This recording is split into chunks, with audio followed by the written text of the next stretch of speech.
Hi, welcome to the first video on my channel, and today we're going to be looking at a scenario where Algeria forms an empire. Real quick, this video is heavily inspired by AdizzPro and it is my first video, so it will mean a lot if you liked and or subscribed. Anyway, let's get into the video. Now, Algeria is already the 10th biggest country in the world. You might not believe me at first, but just compare it to Spain or something. You could fit multiple Spains in Algeria.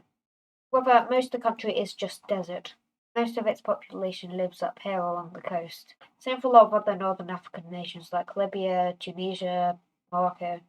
Egypt is an exception because people live like all along the Nile, but they also live just along the north. I think you get my point. Most of the population lives up here, but the rest is just the Sahara Desert. It has quite a small population, at least for its size. And if you compare it to Spain, even though it's a lot smaller, it has more population. Anyway, let's get into the wars.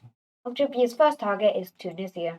Algeria pushes in from all angles. It takes much of the Tunisian desert, slithers along the coast, pushes in from the south, and starts to close in on Tunis. They capture the eastern coast and take this peninsula, and push in from the west. Eventually, Tunis is all that's left of the country, and it is eventually taken. The country is fully annexed. They then invade Malta, which doesn't take long due to how small it is. They then invade Morocco. The Western Sahara also jumps in to invade Morocco. Algeria pushes in from the east, and the Western Sahara from the south. Algeria pushes in and captures some of the Moroccan coast. Western Sahara continues to push up. Morocco starts to push the Western Sahara back, then forms a stalemate, while Algeria continues to push westward. Makes a spearhead campaign to meet up with the sea, which goes successfully, setting off a large number of troops in the south, which are all eventually captured. Morocco sets up a defensive line so it can stall until the summer. The two countries make some progress, but eventually the summer comes. Morocco starts to push south, but Algeria manages to seize the Strait of Gibraltar and push in some more from the east, continues to push in and then makes a spearhead campaign in order to meet up with the ocean. This splits what remains of Morocco into. Western Sahara pushes north, and Algeria captures the rest of the encircled troops. Eventually Rabat is surrounded, but while they retake the Strait of Gibraltar, Algeria pushes in and eventually encircles the city once more. The Strait of Gibraltar is once again retaken, and after many months, Rabat is finally captured. Morocco is split between the two countries. After a few years, Algeria decides to invade Libya as its fourth target. They push in the north in hopes of getting a quick win by capturing Tripoli on day one. Libya, however, does not let it happen and starts to push the Algerians back. Algeria makes a landing on the other side of Tripoli, and it captures more of the Libyan coast. Libya starts to push into the Algerian desert, whilst Algeria attempts to encircle Tripoli, make another landing on the Libyan coast, which goes on to capture some of its major cities, whilst Libya continues to push into the Sahara. Algeria tries again to encircle Tripoli. They push Libya out of Algeria. Two of their fronts meet up. They start to invade the Libyan Sahara desert. Eventually, Tripoli is encircled. They push towards Libya's capital. Libya pushes Algeria out in the south, starts to fight back the Algerian army. Push out a little from Tripoli, but Algeria connects with Egypt, taking much of the Libyan coast once more. Algeria repeatedly bombs the city, and after a few weeks, it is eventually captured. After completely seizing the Libyan coast, as well as lots of land in the Sahara Desert, Libya finally surrenders. Algeria annexes Tripoli and much of Libya's western land, however Libya is allowed to live on. Algeria is now slightly stuck on where to invade next. It could invade Niger, but all of their major cities are down south, so all there really is to gain is more desert. Same for Mali and Mauritania. By the way, NATO doesn't exist in this timeline, so if it invades one of these countries, then the West won't come to its aid. After a few years, Catalonia gains independence, and so does Galicia. This puts Spain in a pretty weak position. Then, something interesting happens. Portugal invades Galicia. Spain decides to come to Galicia's aid, but then in hopes of gaining more land, Catalonia also joins the war against Spain. Spain has started to become pretty unstable, with Catalonia and Galicia gaining independence. But Portugal has only gotten more powerful, and so Algeria decides to join this war on the side of the Red Team. Portugal starts to invade Galicia. Spain starts to invade Portugal. Catalonia pushes along the Spanish coast, while Algeria makes a landing on the Strait of Gibraltar. Portugal pushes along the Galician coast, while Portugal pushes the Spanish out of their country. And Algeria captures these Spanish islands. They capture much of the Spanish coast, while Spain begins to push into Catalonia. Algeria then continues to push up. Then France begins to supply troops to the Red Team. This helps Portugal fully take Galicia, and begin its invasion of Spain. Spain's Mediterranean coast is eventually fully taken by Algeria, who then pushes north. Spain starts to push back the Portuguese, while Algeria continues to push into the north. It approaches Madrid. Spain manages to fully take Catalonia, but Portugal makes a large push into the country. Spain pushes back the Algerians, retaking some of their coast on the Mediterranean, but Portugal takes much of their coast in the Atlantic. In hopes of gaining land, France officially joins the war and immediately starts pushing into the collapsing Spain. Meets up with Portugal and helps retake Catalonia. Algeria and Catalonia work together to cut Spain off from the ocean, and we can see Spain just starts to collapse. France and Catalonia push in from the north, and after a little while, Madrid is captured. In the peace treaty, we see the complete collapse of Spain.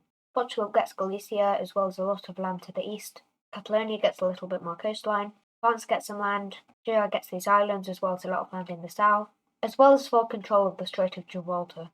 Spain still gets to keep Madrid, but that's really about it. Algeria and Portugal also gain a land border. Algeria's next target is Italy. Makes a landing on Sardinia, as well as Sicily. It makes a landing on this Italian peninsula, fully takes Sardinia, and pushes some more into Sicily. Makes another landing on the Italian mainland and eventually meets with the other front. They start to push up Italy. Italy starts to push them back, tries to retake Sicily. Algeria makes another landing on Sicily and eventually takes the island, while they push up the Italian coast on the Adriatic Sea, make a landing near Rome, start to expand north. Push in some more from the south, but then push the Algerians away from Rome, make a landing on Sardinia, but they are eventually pushed out of the island. They continue to push down the Italian coast, begin a spearhead campaign, but Italy is able to cut them off. They try again to retake Sardinia, this time making a landing in Cagliari, and after the two fronts are connected, eventually a stalemate is formed. Continues their spearhead campaign. They make another landing near Rome, and Algeria reconnects their two fronts. They then encircle a large number of Italian troops, which are eventually all captured. Sardinia is retaken. Algeria makes another landing near the coastline, meeting up with the spearhead. Rome is now surrounded.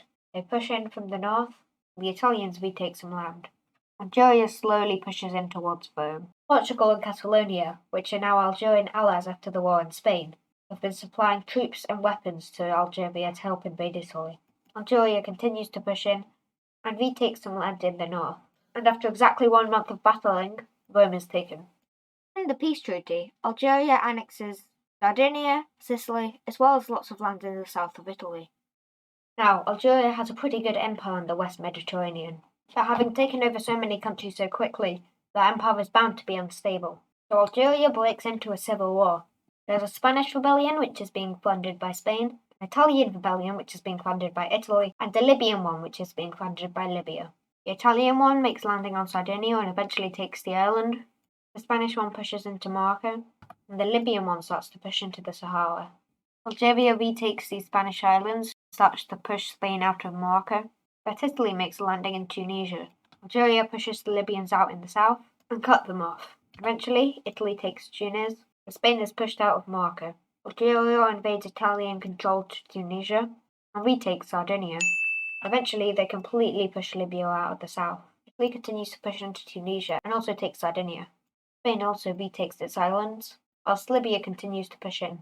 Italy and Libya make an effort to meet up. Algeria is able to fully seize the Strait of Gibraltar. Libya then pushes south and takes over a lot of land. Algeria starts to push Italy out of Tunisia. Libya's army continues to march through the Sahara Desert. Algeria is able to fully take the mainland of the Spanish rebellion. To taking the islands, Spain is the first one out. Now it can refocus its troops in the east to fight off Italy and Libya. They manage to retake Sardinia and make an effort to push Italy out of Tunisia entirely. It goes successfully, and they start to push into Libyan territory. They make a landing on Sicily, as well as on the Italian mainland. Libya continues to push in. The Italian rebellion is eventually fully squashed. Now Algeria only has Libya to worry about. Now that Libya is Algeria's only enemy, it can focus all of its troops on fighting back the Libyans. They push them out of the south, regaining their border with Libya, and from there they push north.